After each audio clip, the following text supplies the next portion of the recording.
নমস্কার বন্ধুরা, আমি আবারও একটি নতুন রেসিপি নিয়ে তোমাদের সামনে চলে এসেছি। আজকে আমি দেখাবো আঙুর সংরক্ষণ। কিভাবে তোমরা সারা বছর আঙুর সংরক্ষণ করে খেতে পারো সেটাই আজকে দেখাবো। এখন বাজারে প্রচুর পরিমাণে আঙুর পাওয়া যায়, তো সেখান থেকে আমি আঙুর কিনে নিয়েছি। আমি কিন্তু আঙুরগুলো ঝুড়ো আঙুর নিয়েছি। এই দেখো, আমি কিন্তু এই যে গোটা এই আঙুরগুলো আনিনি। এই ঝুড়ো আঙুরের দামটা একটু কম, তার জন্য আমি 1 কিলো ঝুড়ো আঙুর কিনে নিয়ে এসেছি। এইগুলো কিন্তু ভালো আঙুর, মানে অল্প অল্প একটু কালো হয়েছে, এতে কোনো সমস্যা হবে না। তো বন্ধুরা, ভালো আঙুরের তুলনায় এই আঙুরগুলোর দাম একটু কম হয়, কিন্তু খেতে ভীষণ মিষ্টি হয় এই আঙুরগুলো। প্রথমে আমরা আঙুরগুলোকে ধুয়ে নেব।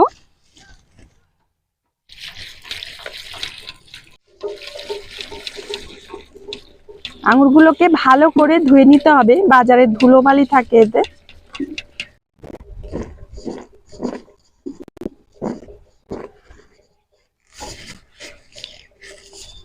এখন আঙুর ফলগুলো আমরা ভালো করে মুছে নেব একটা সুতির কাপড় দিয়ে।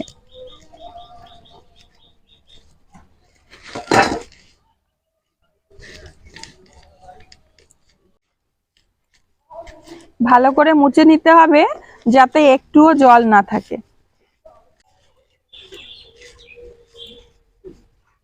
আর যদি বেশি নষ্ট মনে হয় দুটো একটা, সেগুলোকে বাদ দিয়ে দিতে হবে।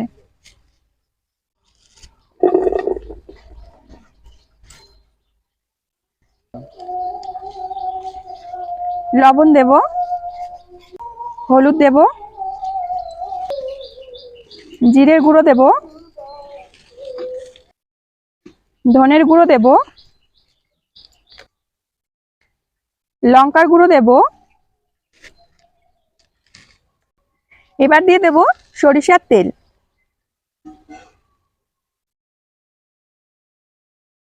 খুব বেশি দেব না, অল্প পরিমাণে দেব। এবার মেখে নেব।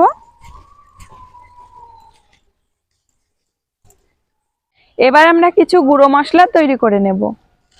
প্রথমে দিয়ে দেব ধনে, দিয়ে দেব জিরে, দিয়ে দেব দুটো লঙ্কা, দারুচিনি আর এলাচ,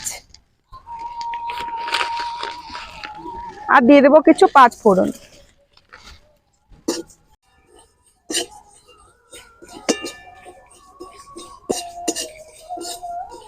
মশলাগুলো অল্প জাল দিয়ে ভাজতে হবে, যেন পুড়ে না যায়। পুড়ে গেলে কিন্তু তেতো লাগবে।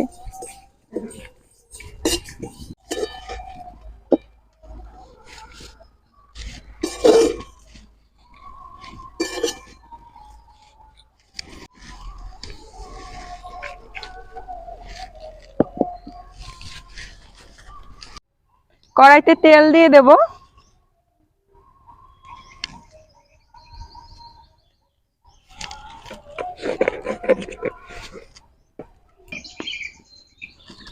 তেজপাতা দেব, পাঁচ ফোড়ন দেব, দুটো শুকনো লঙ্কা,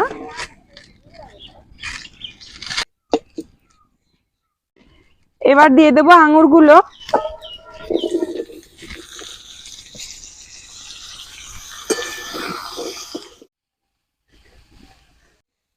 এবার দিয়ে দেব আখের গুড়, তোমরা এখানে চিনি দিয়েও করতে পারো।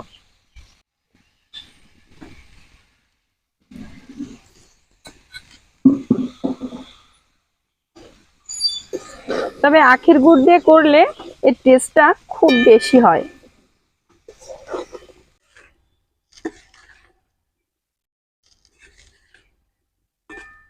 আস্তে আস্তে করে গুড়টা দেখবে এইভাবে গলে গেছে। এখন গুঁড়ো মশলাটা করে নেব। মশলা থেকে খুব সুন্দর একটা সেন্ট বেরোচ্ছে। এই মশলাটা তোমরা যে কোনো আচারে দেবে, আচারের টেস্ট কিন্তু দারুণ হয়।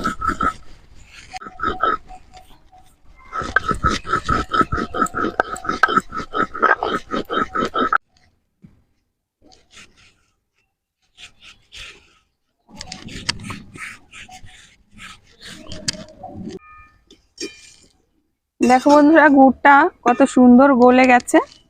এখন আমরা দিয়ে দেব কিছু কিশমিশ। এই যে কিছু কিশমিশ দিয়ে দিলাম।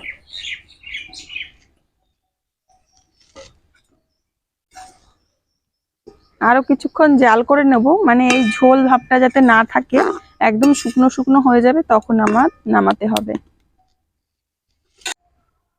আর বন্ধুরা, এই রেসিপিতে কিন্তু জলের ব্যবহার একদমই করবে না। যদি জল ব্যবহার করো তাহলে কিন্তু তোমাদের আচারটা সারা বছর খেতে পারবে না রেখে।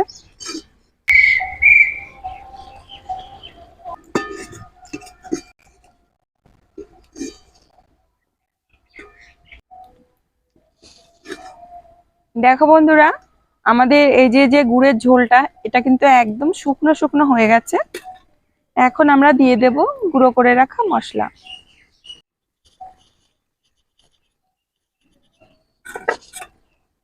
এই আচারটা খেতে কিন্তু দারুণ টেস্ট হয়। তোমরা অবশ্যই একবার বাড়িতে বানাবে আর আমাকে কমেন্টে বলবে যে তোমাদের কেমন লেগেছে।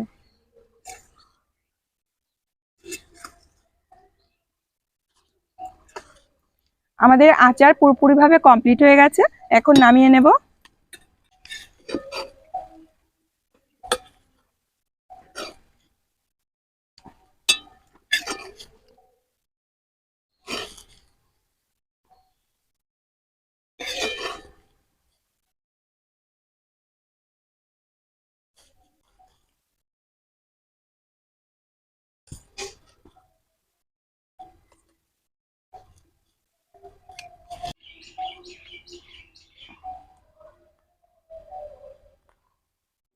তো বন্ধুরা, তোমরা এই আঙুরের আচারটা কাচের বয়মের মধ্যে রাখবে, সারা বছর রেখে খেতে পারবে। আর মাঝে মাঝে একটু রোদ দেবে। কাচের বয়ম ছাড়া অন্য কোনো বয়মে রাখবে না। আর এই আচার বানানোর সময় জলের ব্যবহার একটু করবে না। আঙুরগুলো এখনো গরম আছে।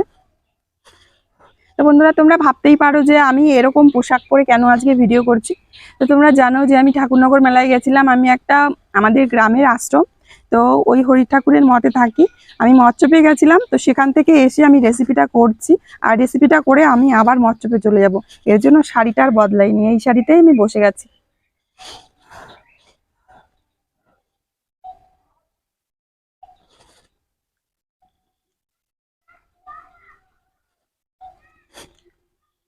টক ঝাল মিষ্টি, মানে এত টেস্ট হয়েছে তোমাদের বলে বোঝাতে পারবো না। তোমরা অবশ্যই বাড়িতে একবার ট্রাই করবে, তখন বুঝতে পারবে যে আচারটা কত ভালো হয়।